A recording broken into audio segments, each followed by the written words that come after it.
I sit on a council of 13 people that take orders only from the Rothschild Tribunal in London, which they claim they take their orders directly from Lucifer.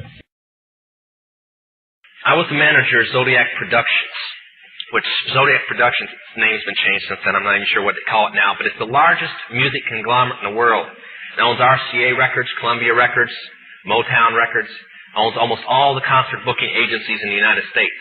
And that's not even the name of the company that owns it. The name of the company that owns it is Brenner Enterprises, and Brenner Enterprises is owned by Chase Manhattan. Chase Manhattan's owned by Standard Oil, and Standard Oil is owned by the Lords of London. You can track it all back. You kind of get the idea after a while.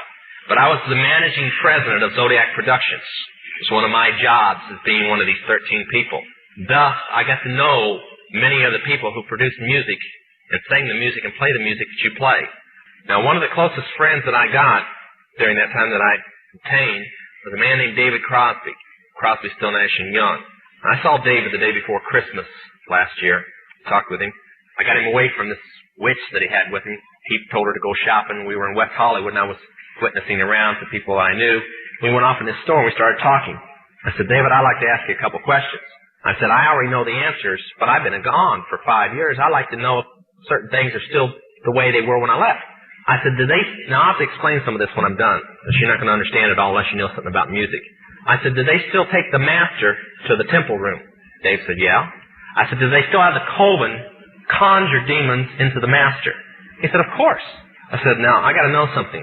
What's the main reason for rock music? He said, come on, Lance, you know what the reason is. I said, please, David, I don't want to guess.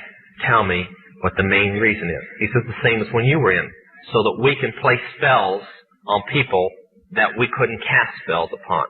I'll explain what that means in a minute. I said, okay, one last thing. I've been hearing that you must be an initiated witch now to get a record contract. He said, that's right. He says, many of us that weren't total witches have to be witches now in order to produce music. I said, thank you. The master is a tape about as big as the top of this podium that looks like an overgrown 8-track that the album is cut on and is placed in a machine that produces and presses the records and the 8-tracks and cassettes that you buy. After it's been recorded, it's taken in. This is why a master is cut months in advance before it's released.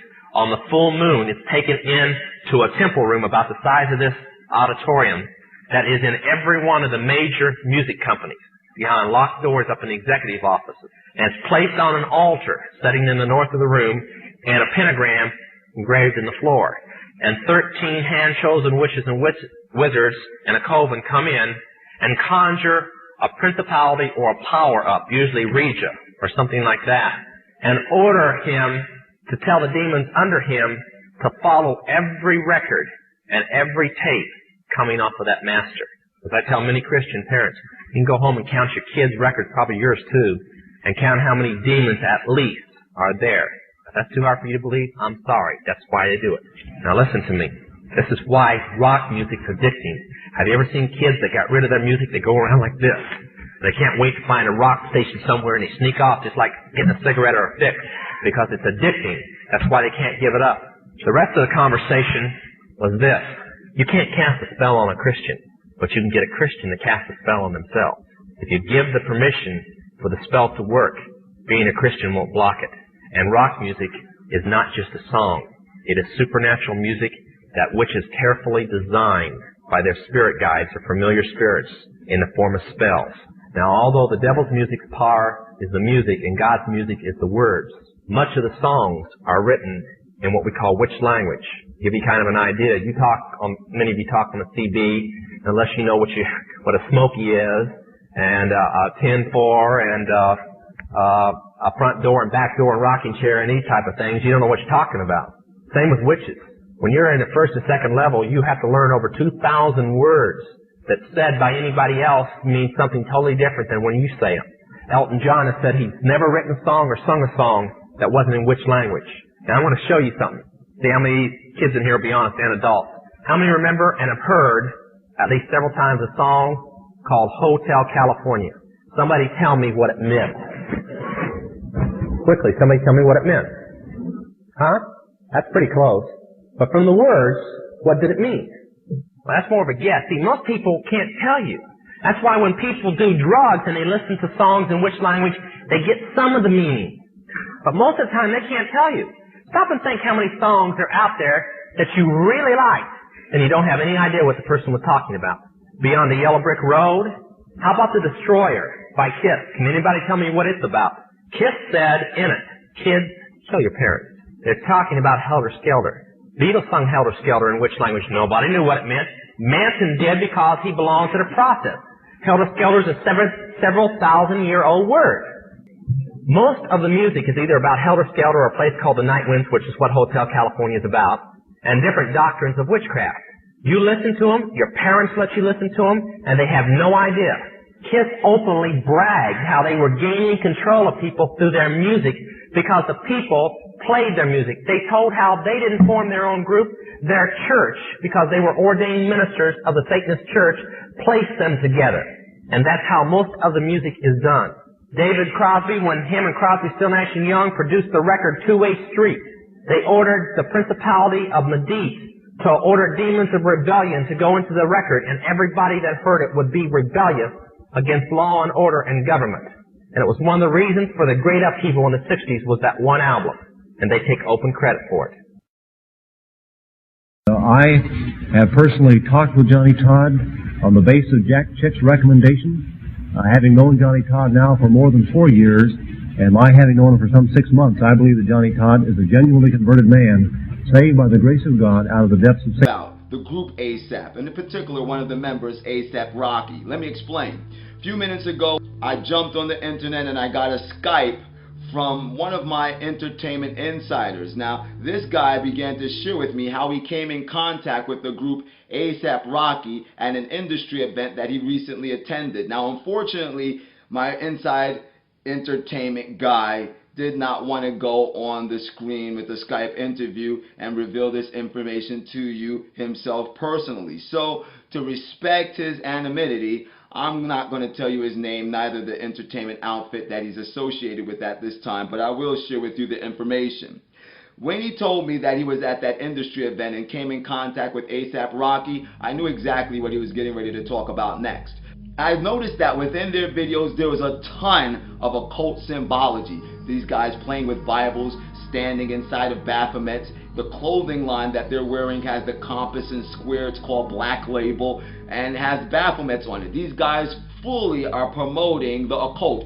And ladies and gentlemen, this is not the only group that is guilty for using a high amount of occult symbology within their videos. What's going on right now within the entertainment industry and media at large, period, is the fulfilling of Alice Bailey's stratagem to make all of the arts occultic, music, poetry, arts, etc., to make them immoral, occultic, obscene, all of these things. It is a part of the New Age movement's agenda to establish a one world government system under which Lucifer will be acknowledged as sovereign. Why? Because our minds will be already acclimated to receiving these demonic suggestions as something that is good, because we have enjoyed it in our music, we've enjoyed it in our television programs, our cartoons, our video games, and in our clothing. ASAP is a new group that is just blowing up the same way that Odd Future blew up, the same way that Lady Gaga blew up, and every other artist that is jumping in the industry right now that is making sure that within their videos, on the clothing that they're wearing, they are throwing out occult symbols all over the place, and connected with those occult symbols within their music, though they may not make a conscious decision to do this, but because they've become ready agents of the devil, because they have submitted their hearts not to Jesus Christ, but to the lust of the flesh, the lust of the eye, and the pride of life. The very principles contained within their music are the very principles that are connected to the symbols that are being promoted from the occult. Ladies and gentlemen, that's what's transpiring. Going back to the story, my entertainment insider was at this event, came in contact with ASAP Rocky, and was impressed because this group came up out of Harlem, New York, came up out of nothing, and just recently they got $1 million deal. I wasn't surprised because I saw that they were connecting themselves with the occult. So that is always going to be the direct result of that type of activity. And so he got one of their mixtapes, went home, he began to listen to it over and over and over and over again in his car, in his home. But one night as he was listening to one of the particular songs, he saw some eyes in the dark. His room was dark and he saw some eyes in the room. And then he began to feel like he was being ripped from the inside out. What he was experiencing was a demonic attack.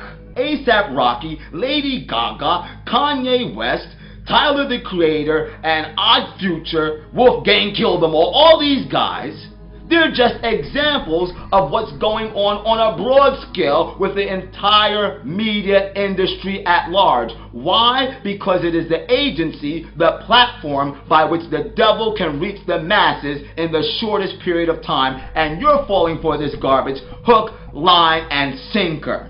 I understand that the music is attractive. I understand the media is attractive. I was in the industry. I was producing that garbage to dwarf your minds, to pervert your intellects, and to draw you out of a relationship with Jesus Christ. I was a part of that whole system. But I'm telling you, from the inside out, it's time to make a clear break.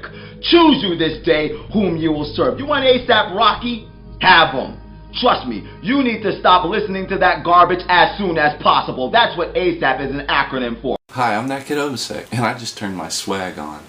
Okay, so I'm trying to figure out what swag is. Celebrities these days, generally in the music industry, specifically in the rap game, are starting to look a little suspect. What is this? Or this? And now this? Oh, hell no. We wearing dresses now? Skinny jeans? Check. Dresses? Check. Panties? Oh, hold on. Hey, yo, Wayne. Yo, what's up? It's A$AP. Hey, can you wear some panties on 106 and Park? Nah, I already wore a dress. Nah, I already wore it. You can't wear a dress. Oh, okay, cool. Hey, make sure it's from Victoria's Secret too. No, dude, it's not gay, bro. It's not gay. Oh my god, stop hating. This is swag. It's a German designer print oversized tank. It's retailed at $695, something you could never afford, you broke ass. A$AP all day. Hashtag NYC. Shut the hell up, hype beast. It's not oversized, it's a dress. Guys don't wear dresses, unless you're Dennis Rodman. Oh god.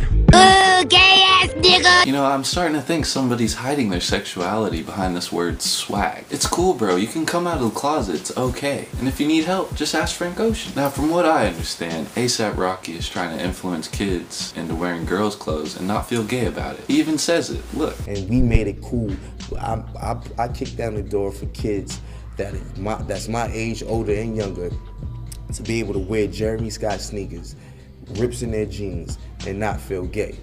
Because that's what, you know, society of the urban community tries to portray, that if you do certain things like, you know, snug fashion, high-end fashion, other things that's not really in the criteria of the small stated mind of the urban community, you're gay. Different is gay, you know, weird is gay. But they're slowly learning because of a guy named A$AP Rocky that shit ain't gay, that's just different. Valid point there, A$AP. Congratulations, you found a successful way to make kids think you're not a cross-dresser. Swag!